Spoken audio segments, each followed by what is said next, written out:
Assalamu alaikum friends, I am Hamna Mir and again a warm welcome to my YouTube channel English Flyers. Friends, आज मैं आपके साथ share करूंगी irony और irony की types. पहले देखते हैं कि आयरनी होती क्या है, उसके बाद मैं आपको आयरनी की टाइप्स बताऊंगी with examples, general examples and examples from the literature as well. पहले देखते हैं कि आयरनी होती क्या है। आयरनी को उर्दू में तंज कहते हैं, ठीक है। एक तंज होते हैं, बहुत से किस्म के तंज होते हैं जो कि मतलब किसी को हार्ट भी कर देते हैं और कोई मतलब मज़ाक के लिए भी होता है। चलें देखते हैं कि आयरनी होती क्या है। It is a form of figure of speech, ठीक है। एक फिगर ऑफ स्पीच होती है। फिगर ऑफ स्पीच जो होती है वो अब हम बताएंगे कि फ़िगर ऑफ स्पीच होती क्या है। फ़िगर ऑफ स्पीच एक वर्ड होती है, एक फ्रेज़ होती है, ठीक है, जिसको एक कंप्लीट मीनिंग होता है जो इसके लिटरल मीनिंग से हटके होता है, ठीक है। अब वो है आयरनी। अब जो आयरनी होती है इसमें पर्सन जो होता है एक आयरॉनिक स्टेटमेंट को डिलीवर करता है, तंज करता है और एक ऐसा जुमला या ऐसा फ़िक्रा बोलता है जिसके ज़रिए दूसरों के ऊपर तंज किया जाए। जैसे कि ये कम्प्लीटली ऑपोजिट होती है। जैसे कि अगर हम कोई वर्ड बोलते हैं और हमारी इंटेंशन जो होती है वो बिल्कुल ऑपोजिट होती है, कि हम सोच कुछ हो रहे होते हैं और हमारे मुंह से जो अल्फाज होते हैं या लफ्ज़ होते हैं वो बहुत डिफरेंट निकल रहे होते हैं। नेक्स्ट इसकी टाइप्स आती हैं कि आयरनी की कौन कौन सी टाइप्स हैं। इसमें है situational irony, dramatic irony and verbal irony. अब सिचुएशनल आयरनी को देख लेते हैं कि सिचुएशनल आयरनी होती क्या है। एक सिचुएशनल जो आयरनी होती है वो अकॉर्डिंग टू द सिचुएशंस होती हैं, ठीक है। मुख्तलिफ़ किस्म के कॉन्टेक्स्ट होते हैं, मुख्तलिफ़ किस्म के जगहें होती हैं जहाँ पे ये जो सिचुएशनल आयरनी है हम इसको इम्प्लीमेंट कर सकते हैं। इसमें होता है what is expected to happen and what is actually happen, कि मतलब हमने सोचा क्या और हुआ होता है और हो क्या जाता है। हम बहुत से ख्वाब देखते हैं कि ऐसा होगा वैसा होगा, लेकिन रियलिटी में वो कुछ और ही हो जाता है, उसका उलट ही हो जाता है। जैसे कि जो रियलिटी होती है इसमें reality is totally different from expectations. All happens under the cover of sarcastic sense. अब गाइस ये क्या होता है। सरकास्टिक सेंस होती है कि ह्यूमर की सेंस में अगर कोई भी ऑथर या कोई राइटर जो होता है वो ड्रामा लिखता है या कोई प्ले या कोई नॉवल लिखता है, तो अगर वो डायरेक्टली आयरनी को एक्सपोज कर देगा, उसको डिस्प्ले करेगा, तो उसमें बहुत सी ड्राइनेस हो जाएगी, ठीक है। और फिर जो लोग होते हैं उसको पसंद नहीं करेंगे जब तक उसमें ह्यूमर नहीं होता, विट नहीं होती। तो ह्यूमर और विट की डिस्गाइज में वो अपनी बात भी कह देते हैं और दूसरों को बुरा भी नहीं लगता। और कुछ आपकी प्रैक्टिकल लाइफ में भी ऐसे फ्रेंड्स होंगे या फैमिली मेम्बर्स में या रिलेटिव्स में ऐसे कोई बंदे होंगे जो अपनी बात भी कह देते हैं और दूसरों को बुरा भी नहीं लगता।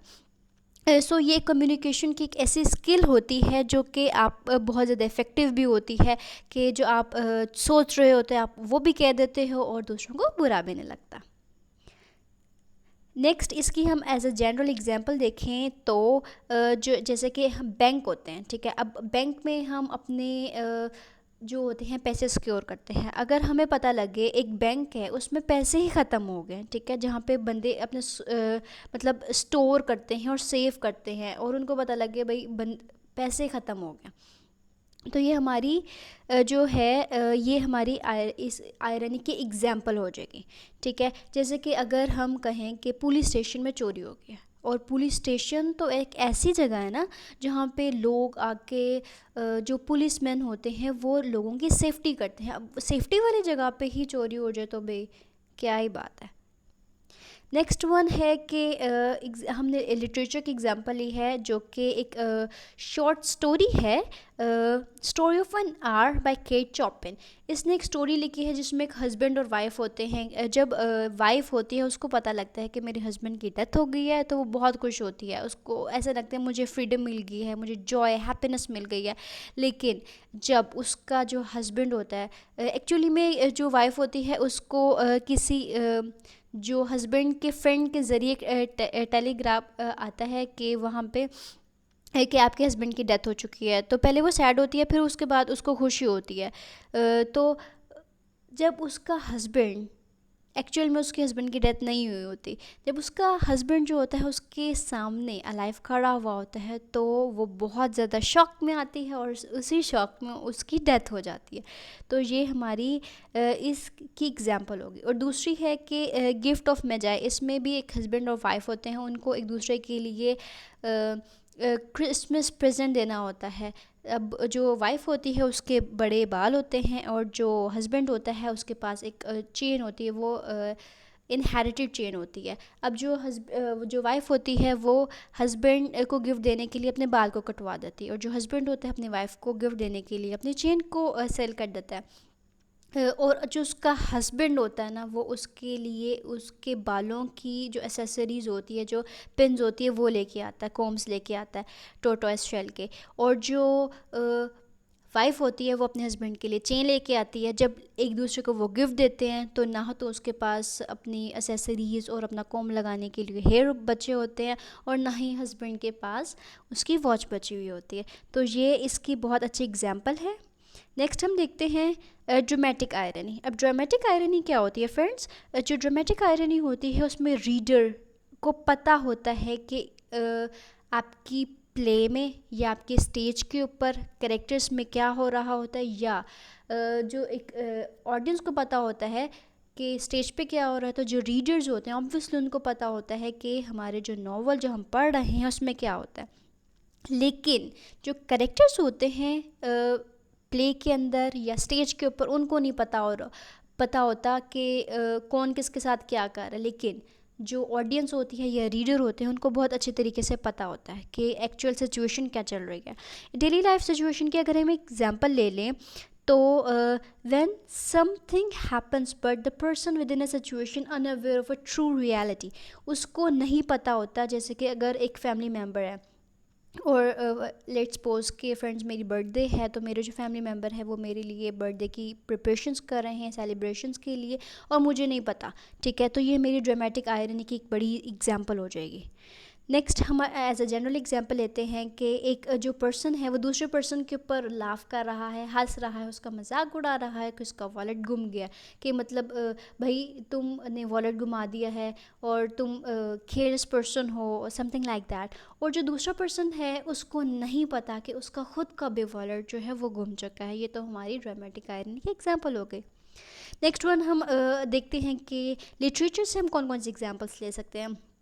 जो विलियम शेक्सपियर का बहुत फेमस जो प्ले है ओथेलो, उसमें भी एक होता है कि जो ओथेलो होता है वो एक मेन प्रोटैगनिस्ट होता है। जो इयागो होता है वो उसका बहुत लॉयल फ्रेंड होता है। वो उसको कंस्पायरेसी से और बहुत से चाल से और बहुत से उसके लिए चाल चलता है और उसको ट्रैप करने की कोशिश करता है, ठीक है। जब फ्रेंड्स जब उसको ट्रैप करता है ना, तो ओथेलो को नहीं पता होता कि मेरे साथ क्या हो रही है। लेकिन जो ऑडियंस देख रही होती है या जो रीडर्स जो पढ़ रहे होते हैं उसको वो अच्छे से जानते हैं कि ओथेलो के साथ क्या हो रहा है। और सेकंड जो है वो मूवी है होम अलोन। ये तो बचपन से मूवी चलती हुई आ रही है। It's one of my favourite movie. आपको भी मैं सजेस्ट करूँगी कि आप भी देखिएगा। उसमें जो केविन होता है बच्चा, ठीक है, अब वो जो बच्चा होता है वो थीव्स के लिए ट्रैप करता है, और थीव्स को नहीं पता होता मूवी के अंदर कि मेरे लिए ट्रैप किया जा रहा है, और ऑडियंस देखने वाली को पता होता है कि वो किस तरह अच्छे से ट्रैप करता है। मूवी का थोड़ा मैं आपको बैकग्राउंड बताऊं कि बच्चा होता है और उसके सारे जो पेरेंट्स और सिबलिंग्स होते हैं वो क्रिसमस मनाने के लिए दूसरे आउट ऑफ सिटी जाते हैं, तो वो बच्चे को भूल जाते हैं और बच्चा जो है वो घर में ही रह जाता है। और वो जो रॉबर्स होते हैं, थीव्स होते हैं, वो उसके घर आते हैं और वो जो है ना वो सारा ट्रैप करता है उनके लिए। नेक्स्ट वन है फेरी टेल है जो ब्यूटी एंड द बीस्ट। उसमें ऑडियंस को पता होता है जो बीस्ट है वो बहुत एक चार्मिंग प्रिंस है, और जो प्रिंसेस होती है उसको एंड में पता लगता है कि ये एक बीस्ट नहीं बल्कि एक चार्मिंग प्रिंस है। नेक्स्ट वन फ्रेंड्स हम देखते हैं कि हमारे पास क्या है। नेक्स्ट वन है हमारे पास वर्बल आयरनी। अब वर्बल आयरनी क्या होती है? वर्बल आयरनी तो हमें देखते ही पता लग रहा है कि ये वर्ड्स हैं, क्योंकि वर्ब्स जो होते हैं वो वर्ड्स होते हैं। और वर्ड्स अब देखते हैं। When a person wants to express something by using a speech which is completely different of what they mean. ठीक है, अब जो स्पीच जो कहना चाह रहे हैं, ठीक है, और जो स्पीच दे रहे हैं और उसके जो वर्ड्स हैं वो टोटली डिफरेंट होते हैं. हम इसकी एग्जांपल देख लेते हैं, जैसे कि हाँ, जनरल एग्जांपल है कि when you tell a person to break a leg. ठीक है, अब सुनने में तो ये आ रहा है कि ब्रेक अ लेग, के अपनी मतलब टांग को तोड़ देना. ठीक है, लेकिन बट यू मीन, लेकिन आपका मतलब था कि आप उसको गुड लक कह रहे हो for the sake of the job or for the sake of the exams or interview, किसी भी चीज़ के लिए आप उसको गुड लक कह रहे हो. ठीक है, अब नेक्स्ट वन आता है लिटरेचर से. अगर हम एग्जांपल निकालें तो जूलियस सीजर एक विलियम शेक्सपियर का एक वेल नोन प्ले है. इसमें जो प्रोटैगनिस्ट होता है या जो मर्डर होता है, उसको कॉन्स्टेंटली जो करेक्टर्स हो रहे होते हैं उसमें, वो कॉन्स्टेंटली उसको एक ऑनरेबल मैन के तौर के ऊपर बोलते हैं, क्योंकि एक मर्डर ऑनरेबल मैन तो हो नहीं सकता. तो ये एक वर्बल आयरनी की एक बहुत बड़ी एग्जांपल है. For the kind of knowledge and interesting videos, hope you guys आपको मज़ा आया होगा और मैंने अच्छे से अच्छा तरह से आप लोगों को डिलीवर किया होगा आज का topic. Then stay safe, stay healthy. अल्लाह हाफिज़.